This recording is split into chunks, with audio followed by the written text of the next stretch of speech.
നമസ്കാരം. ബ്രേക്കിംഗ് നേരം ആരംഭിക്കുന്നു. ആദ്യം നോക്കാം പ്രധാന വാർത്തകൾ. മുഹമ്മദ് റിയാസ് കടകംപള്ളി തർക്കത്തിൽ ഇടപെട്ട് CPIM. റോഡ് പണിയെക്കുറിച്ചുള്ള റിയാസിന്റെ പരാമർശം അപക്വം, ജാഗ്രത പുലർത്തിയില്ലെന്നും CPIM സെക്രട്ടേറിയറ്റിൽ വിമർശനം. മൈക്രോ ഫിനാൻസ് കേസിൽ Vellappally Natesan clean cheat. Vigilance report VS Achuthanandan നൽകിയ കേസിൽ ആക്ഷേപമുണ്ടെങ്കിൽ അറിയിക്കാൻ VSന് നോട്ടീസ് അയച്ച് വിജിലൻസ് കോടതി.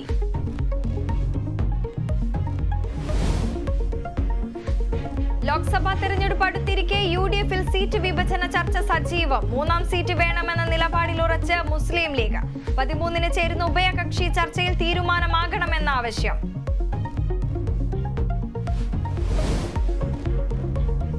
ഡോക്ടർ വന്ദന കൊലക്കേസ് CBI അന്വേഷിക്കണമെന്ന ഹർജിയിൽ വിധി ഇന്ന്. പോലീസ് അന്വേഷണം കാര്യക്ഷമമല്ലെന്ന ആരോപണം.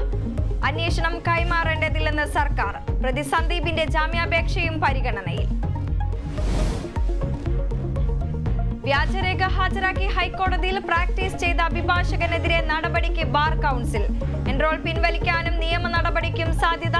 ആരോപണം തിരുവനന്തപുരം വഞ്ചിയൂർ സ്വദേശി മനു G. രാജനെതിരെ. ഏഷ്യൻ കപ്പ് ഫുട്ബോൾ സെമി പോരാട്ടങ്ങൾക്ക് ഇന്ന് തുടക്കമാകും. ദക്ഷിണ കൊറിയ ജോർദാനെ നേരിടും. മത്സരം രാത്രി 8:30 അഹമ്മദ് ബിൻ അലി സ്റ്റേഡിയത്തിൽ.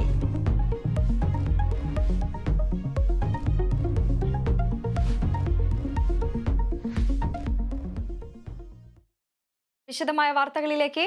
തിരുവനന്തപുരത്തെ സ്മാർട്ട് സിറ്റി റോഡ് നിർമ്മാണവുമായി ബന്ധപ്പെട്ട റോഡ് വിവാദത്തിൽ മന്ത്രി മുഹമ്മദ് റിയാസിന് CPM സംസ്ഥാന സെക്രട്ടേറിയറ്റ് യോഗത്തിൽ രൂക്ഷ വിമർശനം. മന്ത്രിയുടെ പ്രസംഗം അപക്വമെന്ന് യോഗം വിലയിരുത്തി. വിഷയത്തിൽ സെക്രട്ടേറിയറ്റ് മന്ത്രി അതൃപ്തി അറിയിച്ചു. വിവരങ്ങളുമായി തിരുവനന്തപുരത്തു നിന്നും കമലേഷ് തെക്കേക്കാട് ചേരുന്നു.